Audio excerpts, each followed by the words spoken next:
اللہ من قرأ الفاتحہ بسم اللہ الرحمن الرحیم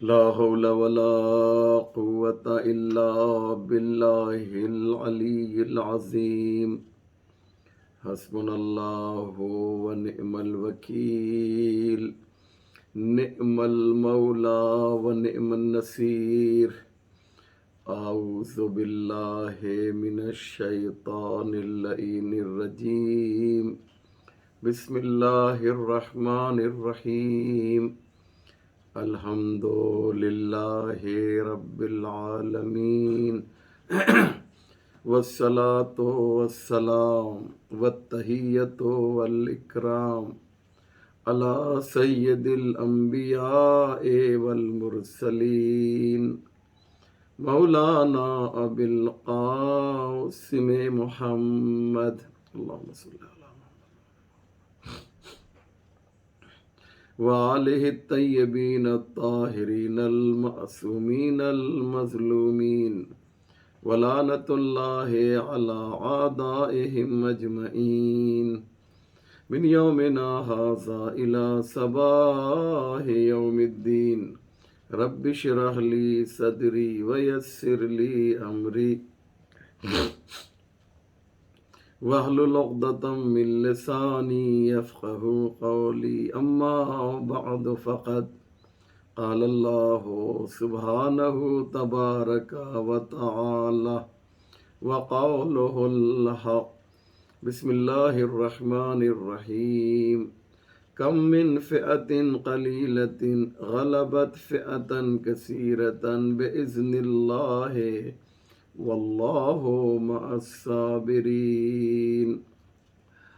مومنین کرام و ناظرین ذوی الاحترام و عزاداران امام حسین علیہ الصلاۃ والسلام، السلام علیکم ورحمۃ اللہ وبرکاتہ۔ حیدری فاؤنڈیشن کی جانب سے جو 10 مجلسوں کا سلسلہ شروع کیا گیا تھا، الحمدللہ کہ اس سلسلے کی آج یہ 10ویں مجلس ہے، یعنی عشرے کی آخری مجلس۔ پروردگار عالم کا جتنا بھی شکر ادا کیا جائے وہ کم ہے کہ اس نے مجھے بیان کرنے کی توفیق دی اور آپ حضرات کو مجلس سننے کی توفیق دی۔ صرف بیان کرنا کافی نہیں ہے، بلکہ جب تک سامع نہ ہو مبین کی کوئی حیثیت نہیں ہوتی۔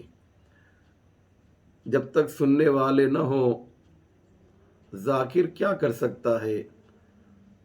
لہذا مومنین کرام، یہ آپ کی واقعاً محبت تھی کہ 2 چینل پر، چینل حیدری اور SNN چینل برادر عزیز مولانا علی عباس وفا صاحب، جس کے چیف ایڈیٹر ہیں SNN چینل، ان دونوں چینلز نے ہمارے اس پروگرام کو، اس مجلس کو، اس عشرے کو، جس کا عنوان امام حسین کا سفر مدینے سے کربلا،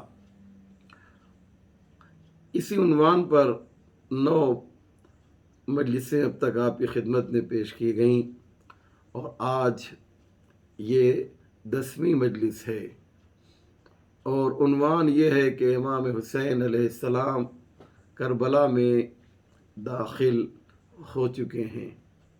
کل جو باتیں میں نے بیان کی تھیں میں اس کو تکرار نہیں کروں گا، کیونکہ آج کچھ امپورٹنٹ اور اہم باتیں آپ کی خدمت میں پیش کرنا چاہتا ہوں۔ ایک قرآن کریم کی آیت کو آج کی تقریر کے لیے عنوان قرار دیا ہے، جو سورہ بقرہ کی آیت نمبر 249 ہے، 249۔ اس میں ارشاد ہو رہا ہے کہ کم من فئۃ قلیلۃ غلبت فئۃ کثیرہ۔ تم جانتے ہو کہ یہ بھی تو ہوتا ہے کہ کبھی ایک چھوٹا سا گروپ بہت زیادہ لوگوں پر غالب آ جاتا ہے۔ یعنی آسان زبان میں کہا جائے، کبھی ایسا بھی ہوتا ہے کہ بہت مختصر سے لوگ زیادہ لوگوں کو شکست دے دیا کرتے ہیں، بِإِذْنِ اللہ، بِإِذْنِ خداوند متعال۔ واللہ مع الصابرین، اور اللہ صبر کرنے والوں کے ساتھ ہے۔ اگرچہ یہ آیے شریفہ جناب طالوت کے سلسلے میں ہے اور ان کے لشکر والوں کے لیے ہے، لیکن اس آیت کا ایک مصداق خود امام حسین علیہ السلام اور ان کے جانثار بھی بتائے جاتے ہیں، کیونکہ امام حسین علیہ السلام کے ساتھ بھی بہت مختصر سی تعداد تھی، اور ان کے مقابلے میں ایک زبردست فوج تھی جن کی تعداد بھی بہت زیادہ تھی۔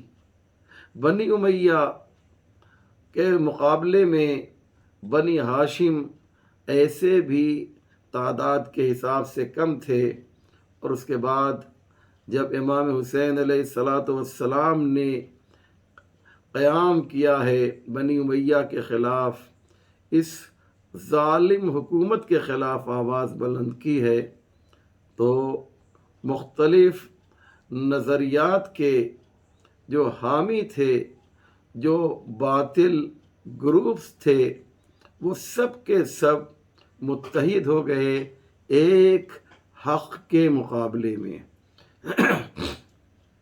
حق کے مقابلے میں سب کے سب جو ہیں متحد ہو گئے، یکجا ہو گئے، اور یہ ہمیشہ رہا ہے۔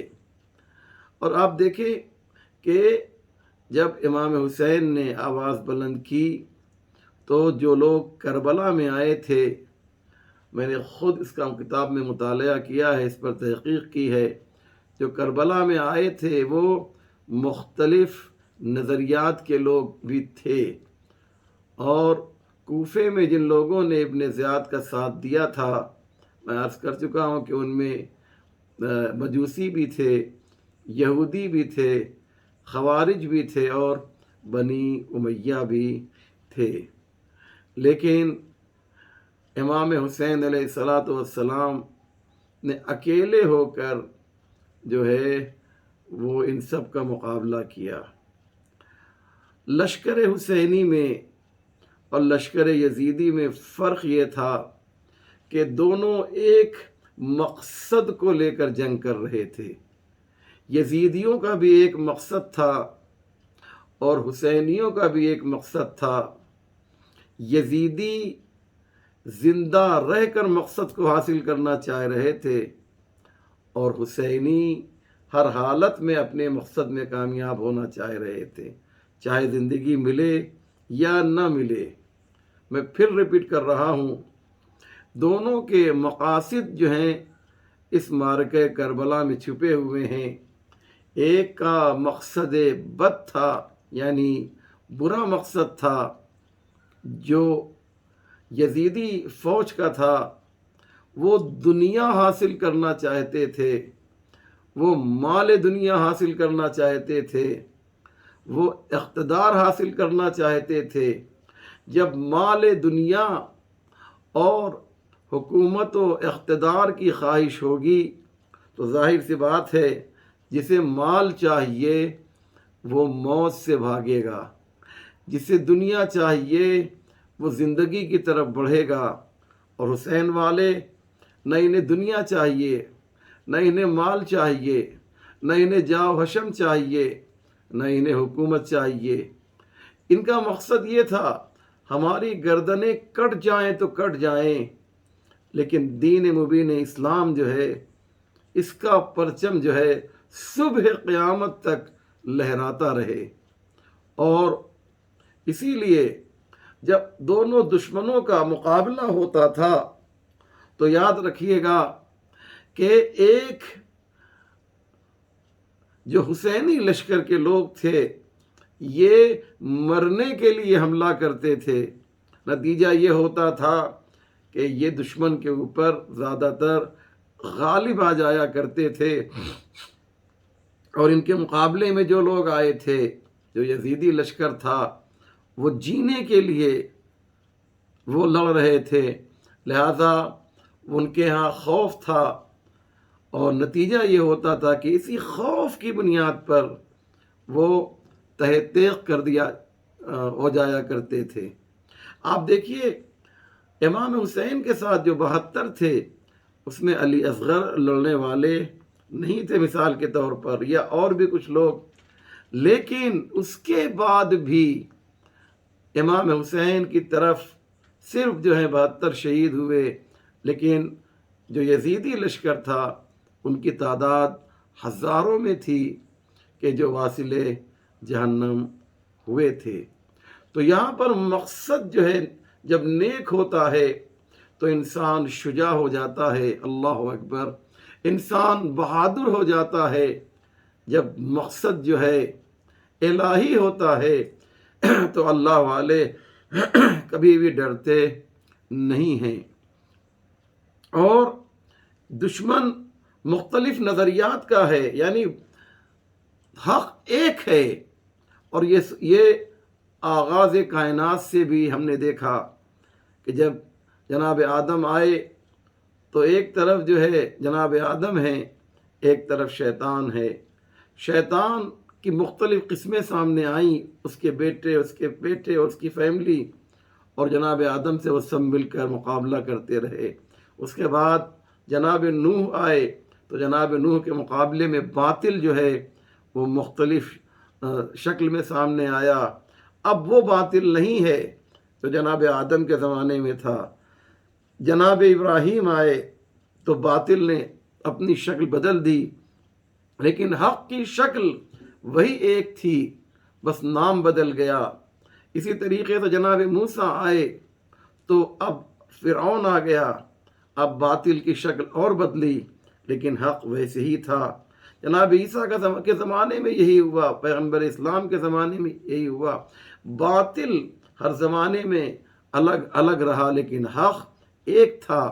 اس لیے جناب امام حسین کی جو ہم زیارت پڑھتے ہیں اس میں کہتے ہیں السلام علیکہ یا وارث آدم صفوت اللہ، السلام علیکہ یا وارث نوح نبی اللہ، السلام علیکہ یا وارث ابراہیم خلیل اللہ۔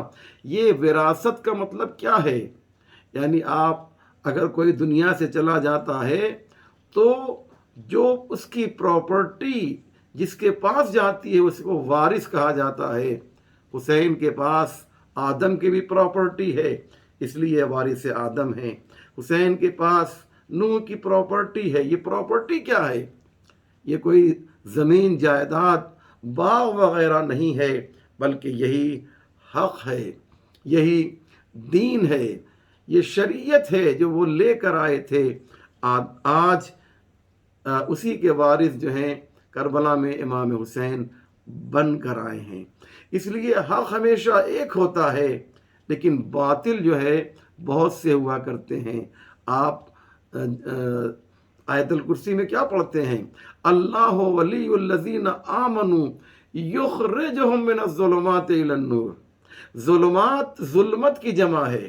پروردگار جو ہے جو صاحبان ایمان ہوتے ہیں ان کو ظلمات سے نکال کر، ظلمات یعنی اندھیرے سے نہیں، اندھیروں سے نکال کر ایک نور کی طرف لے جاتا ہے۔ تو اندھیرے جمع کی شکل میں ہیں۔ اندھیرا لفظ جو ہے وہ پلرل کی شکل میں ہے، اور نور سنگولر ہے، واحد ہے، اکیلا ہے، جو اس بات کی طرف اشارہ ہے کہ حق ہمیشہ ایک ہوا کرتا ہے اور باطل جو ہے وہ مختلف ہوا کرتا ہے۔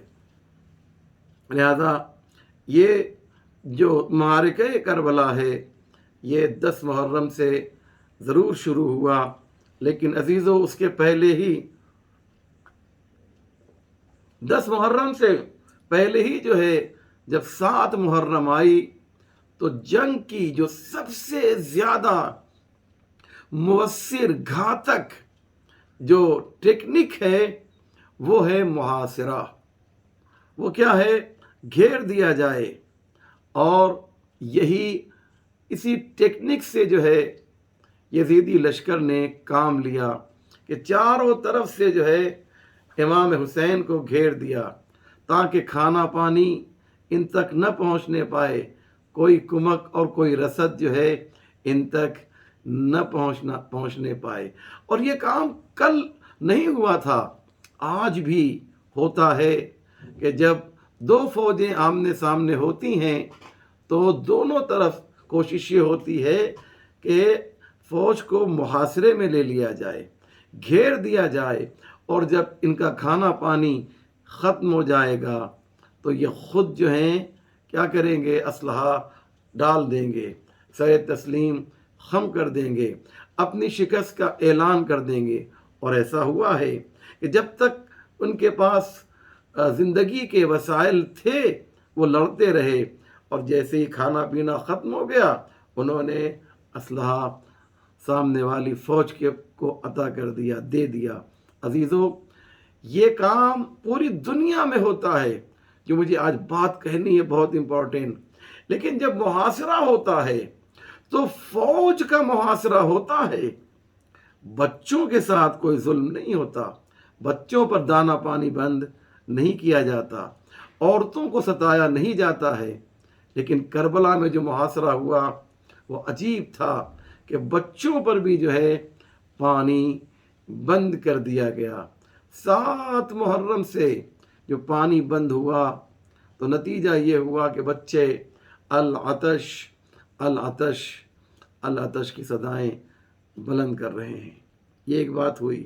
دوسری بات یہ کہ جب ساری فوجیں کربلا میں جمع ہو گئیں تو ابن زیاد نے شمر کو بلا کر ایک بہت ہی شدید اللہن، ایک بہت ہی خطرناک اور ایک بہت ہی ڈراؤنا خط لکھا ہے۔ کس کو لکھا؟ عمر ابن سعد کو لکھا کہ تم جنگ چھیڑنے میں کیوں دیر کر رہے ہو؟ اگر تم نے کسی طرح کی نرمی برتی تو پھر یاد رکھو تمہیں معزول کر کے جو ہے شمر کو لشکر کا سردار بنا دیا جائے گا۔ اور یہ خط لے کر جو ہے شمر جو پہنچتا ہے تو 9 محرم تھی۔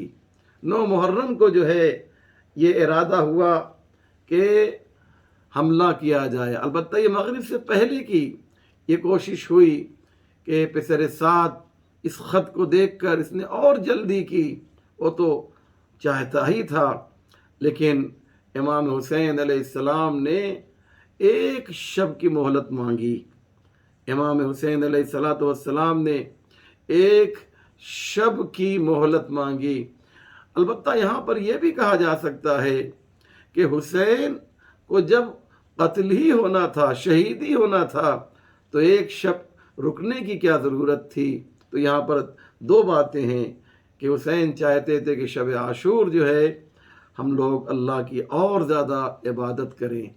پوری رات حسین نے عبادت کی ہے، یا عاشور میں کیا ہونے والا ہے اس میں جو ہے گفتگو کی ہے۔ آپ کہہ سکتے ہیں کہ شب عاشور کو حسین نے 3 حصوں میں تقسیم کیا۔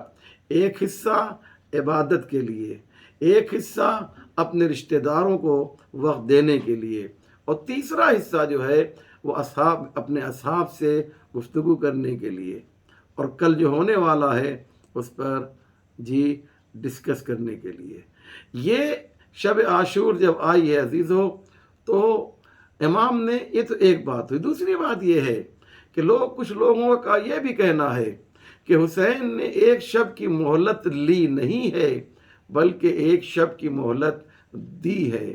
حسین چاہتے یہ ہیں کہ جب رات کی تاریکی چھٹے اور صبح کا اجالا ظاہر ہو تو اس اندھیرے سے ایک اجالا نکلے اور وہ حسین تک پہنچے اور وہ حسین کے ہم رکاب ہو کر جام شہادت پی کر یہ اعلان کرے کہ حق کس طریقے سے کامیاب ہوتا ہے۔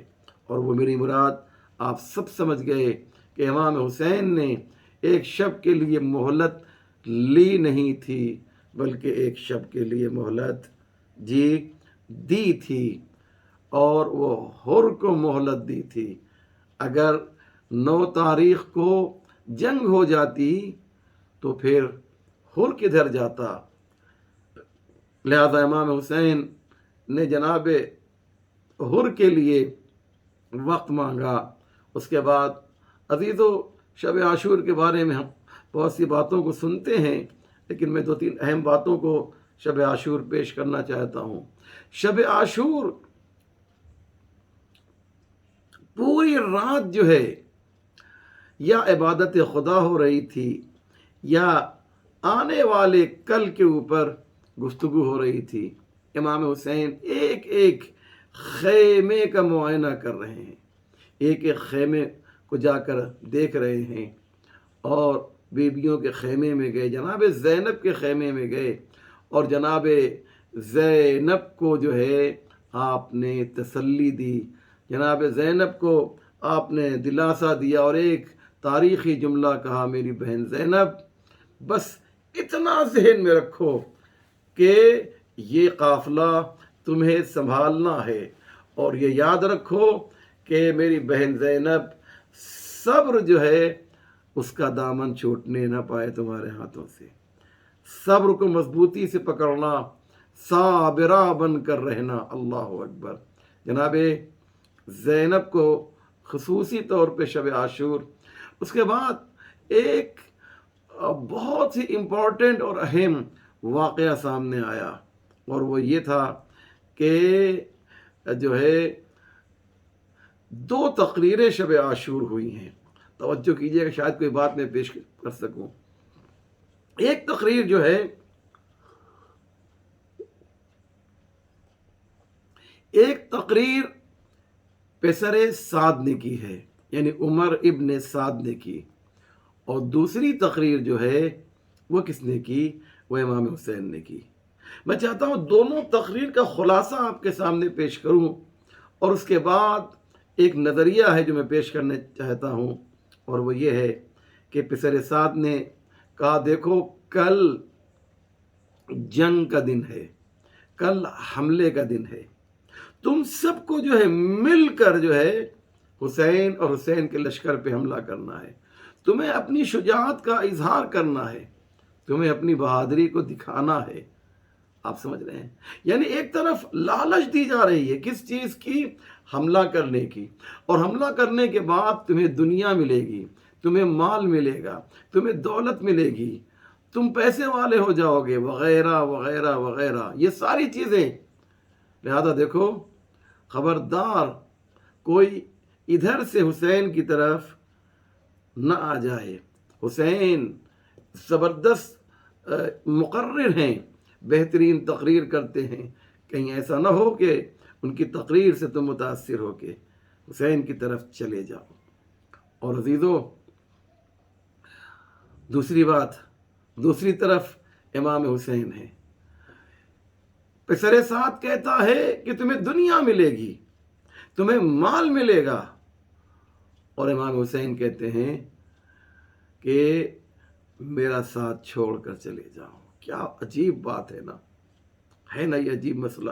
امام حسین کہتے ہیں کہ دیکھو یہ ہمارے خون کے پیاسے ہیں، میں قلادہ بیعت جو ہے تمہاری گردنوں سے اتار دیتا ہوں، جاؤ ہمارے ایک ایک گھر کے ایک ایک بچے کو لے کر جو ہے نکل جاؤ، یہ تم سے جو ہیں تم سے کوئی متعرض نہیں ہوں گے، یہ تمہیں قتل نہیں کریں گے، یہ میرے خون کے پیاسے ہیں، انہیں مجھے قتل کرنا ہے، یہ مجھے شہید کرنا چاہتے ہیں۔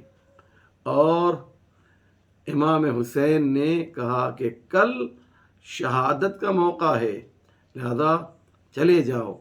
چراغ بجھا دیا، پھر بھی کوئی نہیں گیا۔ اب یہاں پر جو ہے جب امام کی یہ تقریر ہو گئی نا، تو اب جناب مسلم ابن اوسجہ جو ہیں اٹھے اور انہوں نے کہا کہ مولا یہ آپ نے کیا کہا، آپ کا ساتھ چھوڑ کر ہم چلے جائیں؟ جناب مسلم ابن اوسجہ اپنے قبیلے کے سردار تھے اور بہت ہی عظیم اور بہت ہی بڑی ان کی شخصیت ہے۔ جناب مسلم ابن اوسجہ کی یاد رکھیے گا۔ تقریر جو ہے کرتے کرتے جناب مسلم ابن اوسجہ نے کہا کہ اگر جو ہے ہم 70 مرتبہ قتل کیے جائیں اور 70 مرتبہ زندہ کیے جائیں، پھر بھی ہم آپ کی نصرت اور مدد سے پیچھے نہیں ہٹیں گے۔ مولا یہ کیسے ممکن ہے کہ ہم آپ کا ساتھ چھوڑ کر چلے جائیں؟ پھر جناب مسلم کہتے ہیں، مسلم نے اوسجہ کہتے ہیں کہ اگر جو ہے اسلحہ بھی نہ ہوگا یا اسلحہ کم بھی پڑ جائے گا تو مولا ہم جو ہے یہ آپ کو زبان دیتے ہیں کہ پتھروں سے جو ہے دشمن کا مقابلہ کریں گے۔ یہ جذبہ آپ نے دیکھا جناب مسلم ابن اوسجہ کا۔ اس کے بعد سعید ابن عبداللہ، جسے آپ سعید کہتے ہیں، وہ اٹھے اور انہوں نے بھی تقریباً ایسی ہی بات کہی کہ ہم مارے جائیں، پھر زندہ کیے جائیں اور پھر مارے جائیں، لیکن آپ سے جو ہے دوری اختیار نہیں کر سکتے۔ سب نے ایک جملہ کہا کہ شرف شہادت سے ہم کبھی بھی پیچھے نہیں ہٹیں گے۔ شہادت ہمارے لیے شرف ہے۔ پوری رات اصحاب امام حسین جو ہے یا عبادت پروردگار کر رہے تھے یا شہادت کے ملنے پر خوشی کا اظہار کر رہے تھے۔ اور امام جمعہ بنارس، سابق امام جمعہ بنارس حجت الاسلام مولانا احمد حسن صاحب قبلہ نے جو ہے یہاں پر ایک تاریخی شعر کہا ہے کہ اصحاب امام حسین کس طریقے سے پوری رات عبادت خدا میں بسر کر رہے ہیں، پوری رات، اور اس کے بعد کس طریقے سے جو ہے وہ جنگ کے لیے، شہادت کے لیے تیار ہیں۔ بڑی عجیب بات ہے۔ کہتے ہیں وہ جذبے کو پیش کرتے ہیں کہ ہر ایک کہتا تھا ہم پہلے مرنے جائیں گے، ہر ایک کہتا تھا ہم پہلے مرنے جائیں گے، یہ گفتگو شب عاشور ساری رات چلی۔ اللہ اکبر، یہ گفتگو شب عاشور ساری رات چلی، اور واقعاً جیسے شہد کی مکھی کی آواز آتی ہے، ایسے ہی حسین کے خیموں سے یا حسینیوں کے خیمے سے اسی طریقے سے آواز آ رہی ہے۔ اور شب عاشور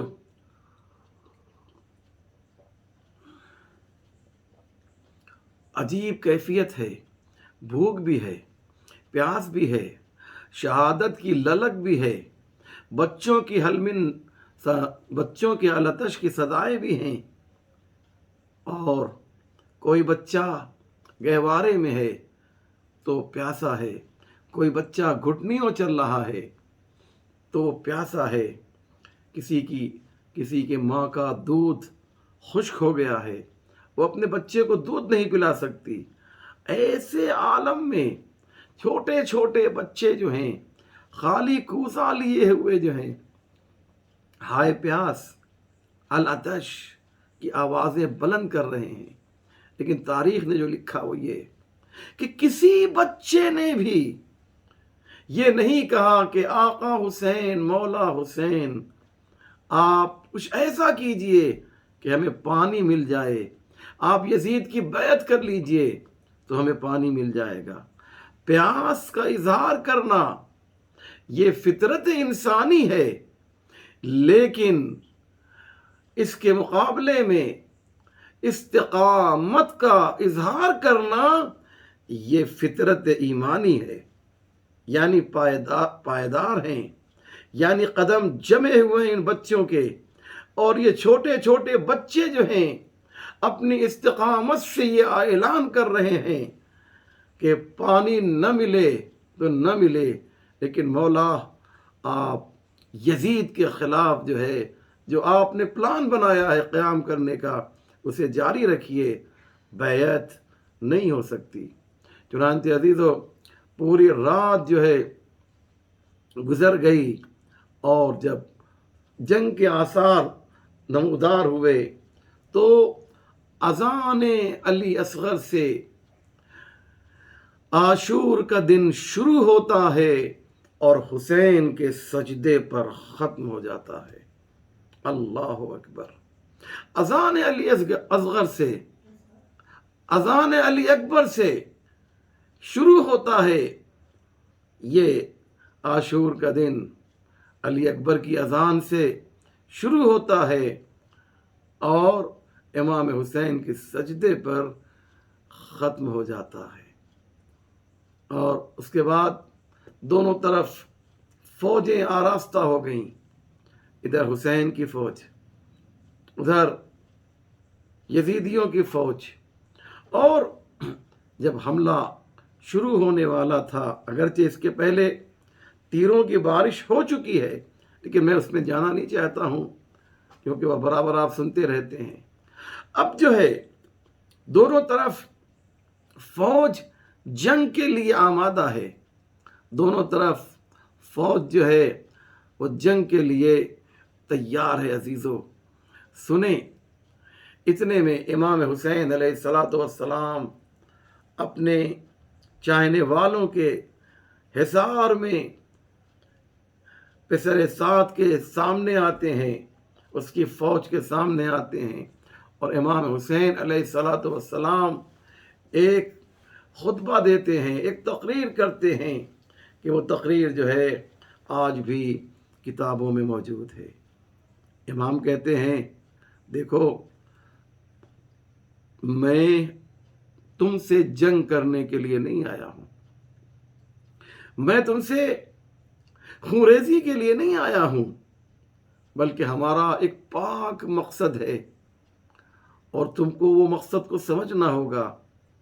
کیا تمہیں نہیں معلوم کہ میں محمد مصطفیٰ کا نواسا ہوں، میں علی مرتضیٰ کا بیٹا ہوں، میں فاطمہ زہرا کا لخت جگر ہوں؟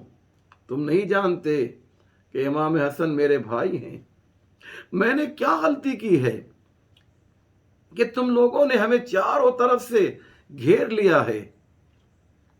وقت ہے تم باطل کو چھوڑ کر حق کی طرف چلے آؤ۔ امام حسین کیا زبردست خطبہ دے رہے ہیں، ابھی بھی وقت ہے کہ تم جو حق کا راستہ ہے اس پر چلنے کے لیے آمادہ ہو جاؤ۔ ادھر سے شمر آگے بڑھتا ہے، پسر سعد ان کو موقع نہ دینا، اگر یہ ایسے ہی بولتے رہیں گے تو فوج میں انقلاب برپا ہو سکتا ہے۔ اور پھر جو شمر خود امام حسین کے سامنے آتا ہے، اور بعض روایتوں میں یہ ہے کہ پسر سعد نے یہ بات کہی کہ ہم تم سے دستبردار ہو جائیں گے، یہ جو محاصرہ ہے، یہ جو گھیرا بندی ہے، یہ ختم ہو جائے گی، لیکن ایک شرط ہے، تمہارے لیے فرات کا پانی بھی آزاد کر دیا جائے گا، تمہارے لیے ساری آسائشیں فراہم کر دی جائیں گی، لیکن ایک کام اگر تم نے کر دیا، اور وہ کام یہ ہے کہ یزید کی بیعت کر لو۔ اللہ اکبر۔ امام حسین نے آواز دی کہ یاد رکھو، میں غلاموں کی طرح تمہارے ساتھ تمہارے سامنے اپنے سر کو نہیں جھکاؤں گا، اپنے ہاتھ کو تمہارے ہاتھ میں غلاموں کی طرح نہیں دے سکتا ہوں۔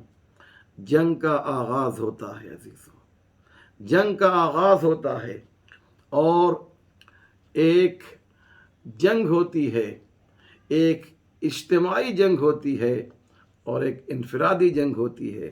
کربلا میں یہ دونوں جنگیں ہوئیں، اور صبح سے لے کر عصر عاشور تک جو ہے جنگوں کا یہ سلسلہ جو ہے جاری رہا عزیزو۔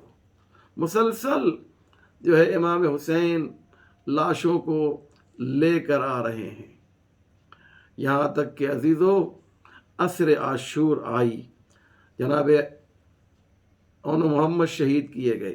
ان سے پہلے جو ہے بہت ہی زبردست طریقے سے اصحاب حسین نے ایک پلاننگ کی تھی کہ دیکھو جب تک جو ہے ہم لوگ زندہ رہیں گے، یہ شب عاشور باقاعدہ یہ پلان کیا گیا تھا کہ جب تک ہم لوگ زندہ رہیں گے، یعنی حسین کے اصحاب جب تک زندہ رہیں گے، دیکھو ان کے رشتہ داروں کے اوپر معمولی سی آنچ بھی نہیں آنی چاہیے۔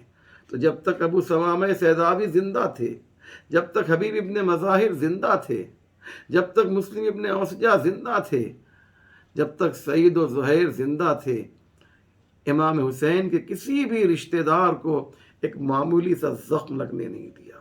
تاریخ اصحاب حسین کی اس عظمت کو ہمیشہ یاد کرے گی۔ تبھی تو عزیزو امام حسین نے افتخار کیا ہے، ما رأیت اصحابا ابر و اوفى من اصحابی، جیسے اصحاب مجھے ملے کسی کو نہیں ملے، نہ نانا کو، نہ بابا کو، اور نہ ہی میرے بھیا حسن کو ملے۔ یہ ایسے اصحاب تھے، یہاں تک کہ جب نماز ظہر کا وقت آیا ہے تو اسی میدان کربلا میں خیمے کے سامنے دشمن کی فوج سامنے ہے، اور امام حسین علیہ السلام نے جو ہے نماز جماعت کا قیام کیا ہے۔ اللہ اکبر۔ تاریخ کا کہنا یہ ہے کہ کربلا کے سب سے خوبصورت مناظر میں سے ایک منظر جو ہے وہ حسین کی جماعت ہے۔ پیچھے خیمہ ہے، اس کے بعد جماعت ہے، اور سامنے جو ہے یزیدی فوج ہے، اور ادھر سے آواز آ رہی ہے، حسین حسین نماز پڑھو گے؟ تمہیں نماز نہیں پڑھنے دی جائے گی۔ دو جاباز آگے بڑھے، تمہاری کیا مجال ہے کہ تم ہمارے آقا اور مولا کو نماز سے روک دو؟ نماز تو ہم حفاظت کریں گے، ہم جو ہے حسین کی نماز جماعت کی حفاظت کریں گے۔ سعید ابن عبداللہ اور زہیر ابن قین، یعنی سعید و زہیر، یہ دونوں سامنے کھڑے ہو گئے، جتنے تیر ہیں تم ہماری طرف پھینکو، لیکن ہم جب تک زندہ رہیں گے ہم جو ہے امام حسین کی نماز جماعت کا دفاع کریں گے۔ اور یہی ہوا، تیر آ رہے ہیں، کبھی سعید اپنے سینے پہ لیتے ہیں، کبھی زہیر اپنے سینے پر لیتے ہیں۔ یہ تیر جو ہے، تیر آ رہے ہیں۔ اللہ اکبر، اللہ اکبر۔ عجیب مرحلہ ہے عزیزو، یہاں تک کہ نماز حسین ختم ہوئی، البتہ نماز خوف تھی جو نماز ظہری تھی، ظہر کی شکل میں تھی۔ اب ان کے بعد کوئی نہیں رہا، تمام اصحاب حسین شہید کر دیے گئے، یہاں تک کہ اون محمد، قاسم، جناب عباس، جناب علی اکبر، سب شہید کر دیے گئے۔ اب حسین بچے ہیں۔ میں ایک تاریخی حقیقت کو آج آپ کے سامنے پیش کرنا چاہتا ہوں۔ یہ باتیں ممبر پر بہت اشارے سے پڑھی جاتی ہیں، لیکن میں چاہتا ہوں کہ اس کی تفصیل آپ کی خدمت میں پیش کر دوں عزیزو۔ آخری مجلس ہے اور آج کی بہت امپورٹنٹ بات پیش کرنے جا رہا ہوں کہ پورے عرب میں 4 شخصیتیں ایسی تھیں کہ جن کی شجاعت جو ہے زبادت خاص و عام تھی. وہ 4 شخصیتیں کون ہیں؟ میں نام لیتا ہوں. ایک جناب امام حسین، دوسرے حضرت عباس، تیسرے محمد حنفیہ، اور چوتھے مسلم ابن عقیل. یہ 4 شخصیتیں جو ہیں ایسی ہیں کربلا میں کہ جن کی شجاعت ایسی تھی کہ ان کے سامنے کوئی ٹک ہی نہیں سکتا تھا. جو بھی آئے گا وہ واصل جہنم ہو کر جائے گا، اور اگر ان کو نہ روکا جاتا تو بہت کچھ ہو جاتا. اس لیے ان چاروں میں سے چاروں کو کسی نہ کسی اعتبار سے جنگ کرنے سے روکا گیا. میں ذرا سا آپ کا ٹائم لے رہا ہوں، لیکن بہت امپورٹنٹ بات اسے ضرور سنیے گا. ان 4 شخصیتوں کو کسی نہ کسی اعتبار سے روکا گیا. مثلا محمد حنفیہ کو کربلا نہیں لایا گیا، امام حسین نے منع کیا. امام حسین درجے کے حساب سے بھی بڑے ہیں، بلند ہیں، اور عمر کے حساب سے بھی امام حسین جو ہیں وہ محمد حنفیہ سے بڑے ہیں، کیونکہ امام ہیں. تو جب قافلہ چلنے لگا تو محمد حنفیہ سے امام حسین نے کہا کہ تم کو بھیا مدینے ہی میں رہنا ہے. کیوں مدینے میں رہنا ہے؟ دلیل دی، کیونکہ جو ناموس اہل بیت ہیں، جو خواتین ہیں، ان کی حفاظت محمد حنفیہ تمہیں کرنی ہے. لہذا یہ مدینے میں تھوڑی روکا جا رہا ہے، بلکہ محمد حنفیہ کی جو شجاعت ہے اسے کنٹرول کیا جا رہا ہے. کہ اب کربلا جائیں گے تو جنگ کریں گے نا، لہذا یہیں پر روک دیا جائے. محمد حنفیہ کو مدینے میں روک کر ان کی شجاعت کو کنٹرول کیا گیا.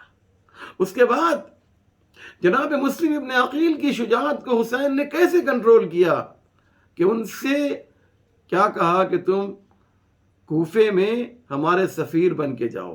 ظاہر سی بات وہاں پہ جنگ نہیں کر سکتے تھے جناب مسلم.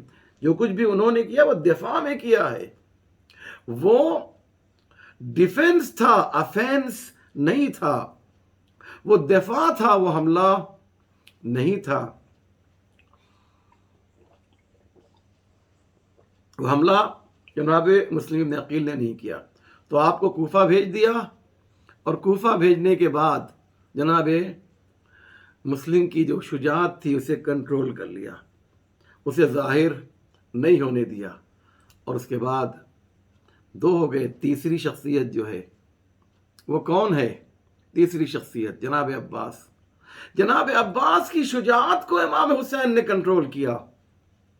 جب جناب عباس پانی لینے کے لیے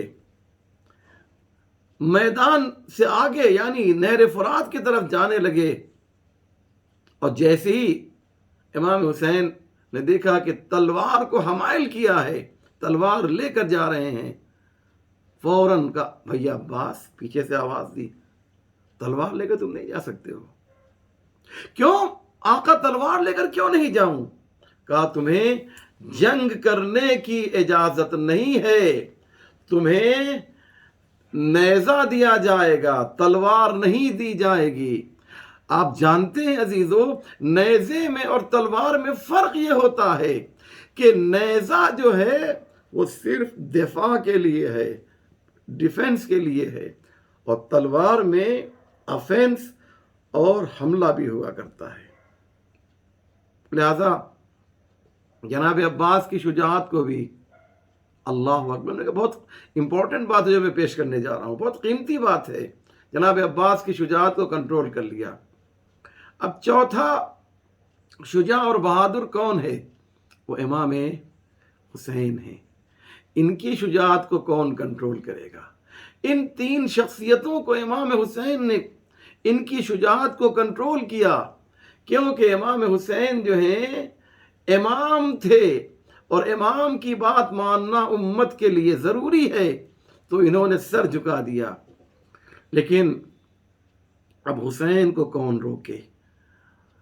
توجہ کریں گے عزیز، حسین سے بڑا تو کوئی ہے ہی نہیں، حسین سب سے بڑے ہیں۔ جو حسین سے بڑے تھے وہ سب جام شہادت نوش کر چکے، نہ امام حسن ہیں، نہ جناب فاطمہ زہرا ہیں، نہ مولا علی ہیں، نہ پیغمبر اسلام ہیں۔ حسین کو کون روکے؟ حسین سے بڑا کوئی نہیں ہے۔ ہاں، ایک ذات ہے جو حسین سے بڑی ہے۔ عصر عاشور امام حسین در خیمہ پر آئے اور بیویوں سے خدا حافظی کی، خدا حافظی کر کے جو ہے عزاداروں خیمے سے باہر نکلے، نظرا یمیناً و شمالا، حسین نے کبھی دائنی جانب دیکھا، حسین نے کبھی بائیں جانب دیکھا۔ مولا آپ کیا دیکھ رہے ہیں؟ عجب نہیں کہ آواز دیں کہ جب میں گھوڑے پر سوار ہوتا تھا تو ایک طرف سے علی اکبر ہوا کرتے تھے اور ایک طرف سے بھیا عباس ہوا کرتے تھے۔ ہائے حسین اب اتنا تنہا رہ گیا ہے، اتنا اکیلا رہ گیا کہ حسین کو کوئی گھوڑے پر سوار کرانے والا نہیں۔ عجب نہیں خیمے سے بہن زینب نکل آئی ہو اور آواز دی ہو ماں جائے، اگر عباس نہیں ہے، اگر علی اکبر نہیں ہے تو یہ زینب تو ہے، زینب تمہیں گھوڑے پر سوار کرے گی۔ الغرض امام حسین علیہ السلام گھوڑے پر سوار ہوئے، ذوالجناح پہ سوار ہوئے اور گھوڑے کو آگے بڑھانا چاہتے ہیں، لیکن یہ وفادار حسین کی وفادار سواری ہے جو آگے بڑھنے کے لیے تیار نہیں ہے۔ یہ حسین کا با وفا ذوالجناح ہے جو آگے بڑھنے کے لیے تیار نہیں۔ امام حسین علیہ السلام نے کہا میں جانتا ہوں، ذوالجناح کو مخاطب کر کے کہا میں جانتا ہوں کہ تو بھی جو ہے 3 دن کا بھوکا اور پیاسا ہے، تو بھی 3 دن کا بھوکا اور پیاسا ہے، لیکن حسین تجھ سے ایک وعدہ کرتا ہے کہ اگر تو نے جو ہے مجھے پہنچا دیا تو اب اس کے مقتل میں اگر تو نے مجھے پہنچا دیا تو اب اس کے بعد حسین تجھے کوئی زحمت نہ دے گا، حسین تجھے کوئی تکلیف نہ دے گا، بس ایک مرتبہ مجھے مقتل میں پہنچا دے۔ عزاداروں زبان ہوتی تو وہ کہتا مولا آپ مجھے آگے بڑھنے کے لیے کہیں، میری کیا مجال ہے کہ میں آگے نہ بڑھوں۔ ایک مرتبہ اس نے اپنی گردن کو جو ہے اپنے پیروں کی طرف جھکا دیا اور آواز دی کہ آقا ذرا میرے پیروں کی طرف تو دیکھیے، یعنی زبان بے زبانی سے کہا آقا ذرا میرے پیروں کی طرف تو دیکھیے۔ اب جو حسین نے جھک کے دیکھا تو کیا دیکھا؟ حسین کی 4 سالہ بچی سکینہ جو ہے وہ گھوڑے کے پیروں کو پکڑے ہوئے فریاد کر رہی ہے میرے بابا کی سواری، میرے بابا کو مقتل میں نہ لے جا، کیونکہ صبح سے جو بھی گیا ہے وہ واپس نہیں آیا ہے۔ ہاں عزادارو، امام حسین علیہ السلام گھوڑے سے اترے، سکینہ کو اپنی آغوش میں لیا، ایک جملہ کہا کیا بیٹی کیا چاہتی ہے؟ تیرا بابا مقتل میں نہ جائے، تیرا بابا شہید نہ ہو۔ کہا بابا میں جب رات ہوگی تو مجھے آپ کا سینہ یاد آئے گا، مجھے آپ کے بغیر نیند نہیں آتی ہے۔ امام حسین نے کہا ہوگا اے بیٹی سکینہ اب آج سے ترتیب بدل جائے گی، علی اصغر جو اب تک ماں کے پاس سوتا تھا اب وہ میرے سینے پر سوئے گا، او سکینہ تو اب تک میرے پاس سوتی تھی اب ماں کے ساتھ سوئے گی۔ عزاداروں میں ایک جملہ کہتا ہوں، میں ایک جملہ کہنا چاہتا ہوں کہ امام حسین نے جو یہ بات کہی نا تو علی اصغر جو ہیں جب امام زین العابدین علیہ السلام جو ہیں 12 محرم کو باعجاز کربلا آئے ہیں تو امام حسین کی وصیت کے مطابق علی اصغر کو تو ان کے بابا کے پہلو میں دفن کر دیا، لیکن ہائے سکینہ جسے زندگی بھر ماں کے ساتھ سونا نصیب نہ ہوا، کربلا سے لے کر کوفہ اور کوفے سے لے کر شام رسن بستہ سکینہ ہے جو الگ اونٹ پر بٹھائی گئی ہے۔ اجرکم علی اللہ۔ ہاں عزادارو، میں ختم کر دیتا گفتگو کو یہیں پر، لیکن عشرے کی آخری مجلس ہے، میری وہ بات بھی ابھی نامکمل ہے کہ حسین کو کون روکے، حسین کو کون روکے، حسین کی شجاعت کو کون کنٹرول کرے، حسین کی بہادری کو کون کنٹرول کرے۔ ہاں عزادارو، حسین نے جناب سکینہ کو سمجھایا، مقتل میں آئے، تلوار کو نیام سے نکالا اور ایک شیر غضب ناک کی طرح جو ہے ان بھیڑیوں پر حسین نے حملہ کیا، اور جانتے ہیں زبان پر جملہ کیا ہے؟ تلوار چلاتے جا رہے ہیں، ایک جملہ کہتے ہیں، تم نے میرے عباس کو مار ڈالا، تم نے میرے قاسم کو قتل کر دیا، تم نے میرے علی اکبر کو شہید کر دیا، تم نے میرے حبیب کو شہید کر دیا، تو اب آؤ 3 دن کے بھوکے اور پیاسے حسین کی جنگ دیکھو۔ حسین چاروں طرف جو ہے، ہر طرف امام حسین حملہ کر رہے ہیں، کبھی جو ہے قلب لشکر پہ حملہ کرتے ہیں، کبھی میمنہ پہ حملہ کرتے ہیں، کبھی میسرہ پہ حملہ کرتے ہیں، ہر طرف حسین حملہ کرتے جا رہے ہیں، اور جس طرف بھی حسین جاتے ہیں لاشوں کا ایک انبار لگ جاتا ہے۔ حسین کی شجاعت کو روکے تو کون روکے؟ حسین سے بڑا تو کوئی ہے نہیں۔ ارے نہیں، میں نے غلط کہا، حسین سے بڑا بھی کوئی ہے، اور وہ کون ہے؟ وہ حسین کا خدا ہے، وہ حسین کا اللہ ہے، وہ حسین کا خالق ہے۔ اللہ کو معلوم تھا اگر حسین کو نہ روکیں گے تو آج کربلا میں کوئی بچے گا نہیں۔ ایک مرتبہ جبریل امین کو بھیجا، جاؤ جبریل امین، حسین سے کہو تلوار کو نیام میں رکھ لیں۔ بس عزادارو، جبریل امین آئے اور ایک مرتبہ زمین کربلا کی فضاؤں میں جو ہے قرآن کی یہ آیت کی تلاوت کر رہے ہیں، یا ایتھا النفس المطمئنہ ارجعی الی ربک راضیۃ مرضیہ فادخلی فی عبادی وادخلی جنتی۔ اے نفس مطمئنہ کے مالک، حسین میری بارگاہ میں آ جاؤ، بس کرو حسین، بس کرو، تم نے شجاعت کے جوہر تو دکھا دیے، لیکن اب صبر کے جوہر بھی تو دکھا دو۔ تم بہت بڑے شجاع ہو، یہ تو تم نے ثابت کر لیا، لیکن تم جو ہے سب سے بڑے صابر ہو، یہ بھی تو ثابت کر دو۔ بس اتنا سننا تھا۔ حسین نے تلوار کو نیام میں رکھ لیا، بھاگی ہوئی فوج جو ہے واپس آئی، ہر طرف سے حسین پر حملہ شروع ہو گیا۔ ہاں عزادارو، کوئی تیر چلا رہا ہے، کوئی تلوار چلا رہا ہے، کوئی نیزے مار رہا ہے، کوئی پتھر مار رہا ہے۔ ایک تیر سنسناتا ہوا حسین کی پیشانی پر آ کر لگا، حسین گھوڑے پر سنبھل نہ سکے۔ ہاں عزیزو، حسین گھوڑے پر سنبھل نہ سکے، اور ایک مرتبہ زمین کربلا پر آئے۔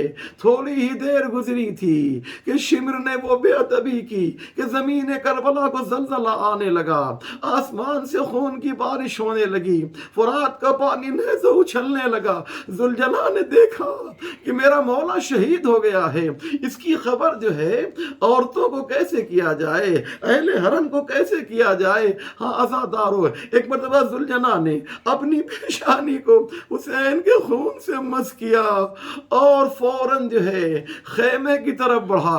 بیویوں نے احساس کر لیا تھا، بیویوں نے احساس کر لیا کہ حسین کی سواری آ رہی ہے۔ بیویاں در خیمہ پر آئیں، کیا دیکھا عزادارو کہ سواری تو آ رہی ہے لیکن سوار نہیں آ رہا ہے۔ ارے بیویوں نے جو ہے فریاد شروع کر دی۔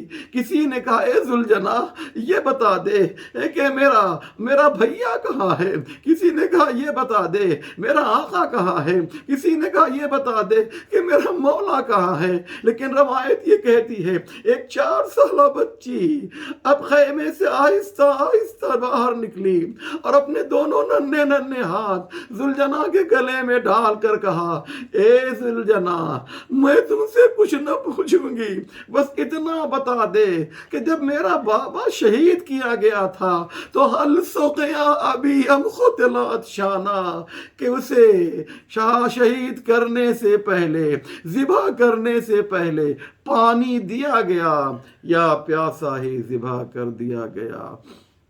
وَسَيَعْلَمُ الَّذِينَ ظَلَمُوا أَيَّ مُنقَلَبٍ يَنقَلِبُونَ إِنَّا لِلَّهِ وَإِنَّا إِلَيْهِ رَاجِعُونَ رضا بقضائه وتسلیما لأمره اللهم بحق محمد وانت المحمود وبحق علی وانت العالی وبحق فاطمۃ وانت فاطر السماوات والارض وبحق الحسن وانت المحسن وبحق الحسین وانت قدیم الاحسان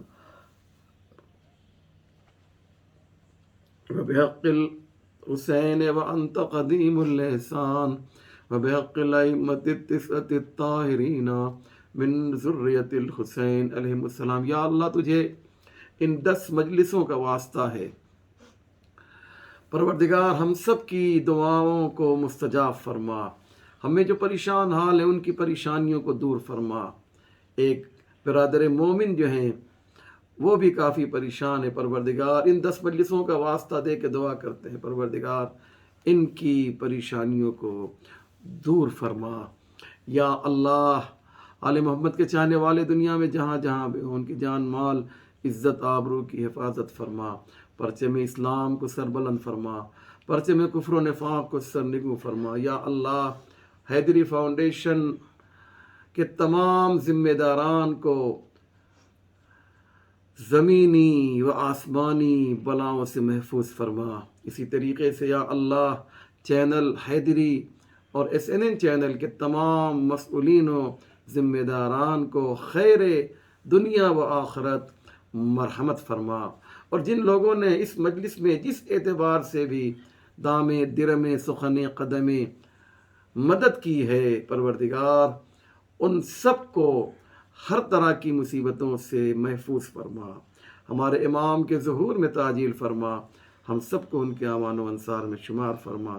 ربنا تقبل منا انک انت السمیع العلیم۔